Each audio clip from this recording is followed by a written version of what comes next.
Let's continue our chapter coal and petroleum. In this chapter, till now we have learnt about what are resources. Resources or resource is the source or supply from which we get various benefits in one or the other way. And if you see, resources are of two types, namely natural resources and man-made resources.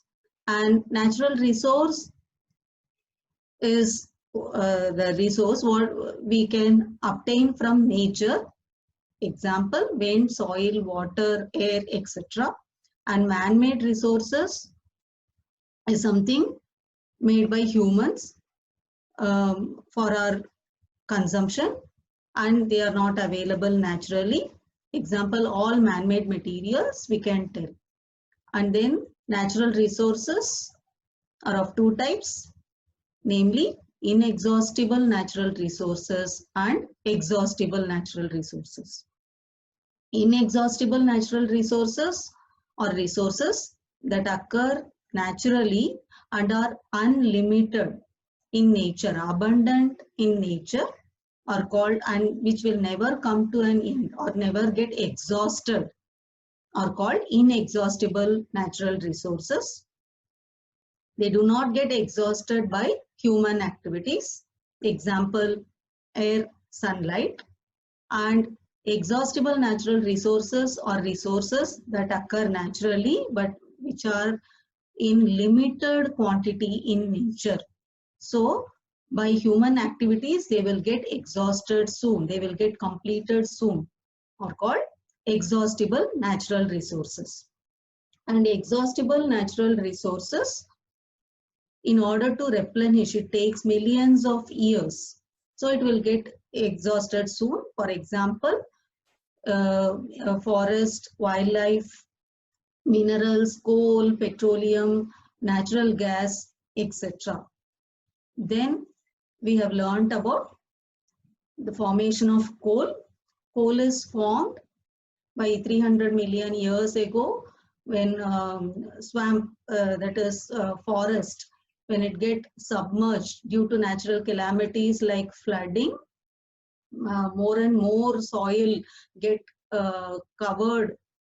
These forests are covered by different layers of soil and then slowly get converted into coal. So coal is formed by decomposition of vegetation. Then we have learnt about various products of coal like coke, coal tar and coal gas. Then properties of coke. Coke is very tough, porous and black color substance, and it is a pure form of carbon. Then we have learnt about uses of coke. It is used in manufacturing of steel and extraction of many metals. And the processing of coal to get coke, and we get coal gas. Then we have learnt about coal tar. Coal tar is a black thick liquid with unpleasant smell. It contains more than about 200 substances, and it yields many products that are used as raw material for manufacturing of drugs, explosives, naphthalene balls, perfumes, synthetic dyes, paints, plastics, roofing materials, photographic materials, etc. And earlier, coal tar was used for metalling the roads. Nowadays, bitumen, which is a petroleum product, is used for this purpose, that is for surfacing the roads. Next, we have learnt about coal gas. That is, when do we get coal gas? When the processing of coal to get coke, we get coal gas. And it is used as mainly as fuel in many industries. And mainly it is used as a heat source, that is fuel, not as a light source. Previously it was used for street lighting, but nowadays it is used for only as a heat source. Then we have learnt about formation of petroleum and natural gas. That is, petroleum and natural gas, it is formed about 300 to 400 million years ago. When sea plants and animals died, they get buried under the ocean floor, and over time they get covered by different layers of silt and sand, or even called clay, sand, etc. And they over millions of years they buried very deep and deeper, and due to enormous heat and pressure they turn into oil and gas. And today we can drill down through different layers of sand, silt and rock to reach that oil and gas deposits. And so petroleum is being extracted by this way. And if you see, so let's continue about petroleum. Petroleum and various useful products of petroleum. And petroleum, if you see, it is derived from two words. Petra means rock and oleum means oil. That is, it is mined from the rocks under the earth, so it got the name petroleum. So it is also known as crude oil. Petroleum is also called as crude oil. It is, we call it as fossil fuel because it is formed from the remains of decomposed part of marine organisms. Even coal is also called as fossil fuel because coal is formed from the dead and decomposed part of plant vegetation or vegetation. Here petroleum is also called as fossil fuel because it is formed from the remains of marine organisms. And when you now let us study about refining of petroleum. So petroleum is a dark oily liquid. It has an unpleasant odor. It is a mixture of various constituents. It contains various constituents such as petroleum gas, petrol, diesel, lubricating oil, paraffin wax, kerosene, etc. So the process of separating these various constituents of petroleum is known as refining. Got children? So what is refining of petroleum? Petroleum consists of various constituents like petroleum gas, petrol, diesel, kerosene, lubricating oil, paraffin wax, etc. So the process of separation of these various constituents of petroleum is known as refining. So where it is being carried out, it is carried out in a petroleum refinery, a place called petroleum refinery. And now let us study about various constituents of petroleum and its uses. So petroleum gas, that is in liquid form, what we call that as LPG, liquefied petroleum gas. Petroleum, a gas in liquid form, shortly we call that as LPG. And you know that it is used as fuel for home and industry. So second constituent of petroleum is petrol. Petrol is used for as a fuel, motor fuel, aviation fuel, and solvent for dry cleaning. For dry cleaning clothes, they use petrol. So petrol is used as a solvent for dry cleaning. Next constituent of petroleum, that is kerosene. Kerosene used as a fuel for stoves, lamps, and for jet aircrafts. Or children, then diesel, as we have already learned, diesel, it is a fuel for heavy motor vehicles like truck, tractor, etc. And also it is used as a fuel in electric generators. Then lubricating oil. Lubricating oil, as the name indicates, it is used for lubrication purpose, lubrication. Then paraffin wax, it is used to make ointments, candles, vaselines, etc. Then bitumen. Bitumen is a petroleum product and it is used for paints as well as road surfacing. So name the constituent of petroleum or name the products what we get from petroleum. Petroleum gas, that is in liquid form, that is LPG, petrol, kerosene, diesel, lubricating oil, paraffin wax, and bitumen. So these are various components we get it from petroleum.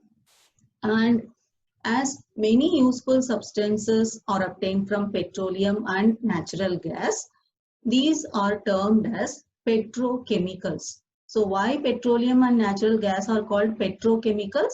Because we get many useful substances from petroleum and natural gas. So they are termed as petrochemicals. And other than this, these petrochemicals, it includes both petroleum and natural gas. They are used in manufacture of detergents, fibers, that is synthetic fibers like polyester, nylon, acrylic, etc., as well as polythene and other man-made plastics. So these petrochemicals are used in manufacture of detergents, fibers, synthetic fibers, as well as polythene and many other man-made plastics. And hydrogen gas that is obtained from natural gas is used in the production of fertilizers like urea. And because of these great commercial importance, petroleum is also called black gold. It's a very give reason. Petroleum is called as black gold because from petroleum we get many useful substances. So it is also called as petrochemicals. It is used in manufacture of detergent, fibers, polythene and man-made plastics. And hydrogen obtained from natural gas is used in production of fertilizer. So we call petroleum as black gold. So here both petroleum as well as natural gas together we can call that as black gold. And now coming to about natural gas. Natural gas is very important fossil fuel because it can be easily transported through pipes. So natural gas is stored under pressure as compressed natural gas, CNG. So what is CNG? Compressed natural gas. The CNG is used for power generation and it is now being used as fuel for transport vehicles because it is less polluting. So we can call the CNG as cleaner fuel. And one more great advantage of CNG is that it can be used directly for burning in homes and in factories where it can be supplied through pipes. So nowadays we can see that pipeline gas, network of pipeline exists in Vadodara, Gujarat and many part of Delhi and other places. So natural gas which is stored, it is a very important fossil fuel because it is easy to transport through pipes and it is stored under high pressure as compressed natural gas. And CNG and this CNG, compressed natural gas, is used for power generation, used as fuel, as for transport of vehicles because it causes less pollution. So it is also called as cleaner fuel. And the CNG is also can be used directly for burning in homes and industries because it can be easily supplied through pipes. So various reserves, big reserves, vast reserves of natural gas are found in India, in Maharashtra, Rajasthan, Tripura and river delta of Krishna and Godavari. So one more important question, can coal, this petroleum and natural gas, what we generally call that as fossil fuel, can these coal, petroleum, natural gas be prepared in the laboratory from dead organisms? Can it be prepared? Because we know that this coal, petroleum and natural gas are produced from the dead and decomposed organisms. Isn't it? Can it be prepared in the laboratory? No. Why? Because their formation is a very slow process and condition for their formation cannot be created in the laboratory. And we have learned about 300 to 400 million years to convert the dead organisms into coal or petrol. And also, what is the condition necessary? We have to provide them high pressure and high temperature. So this, because of its slow process, very, very slow process, and the condition for their formation cannot be created in the laboratory. This coal, petroleum and natural gas cannot be prepared in the laboratory from dead organisms.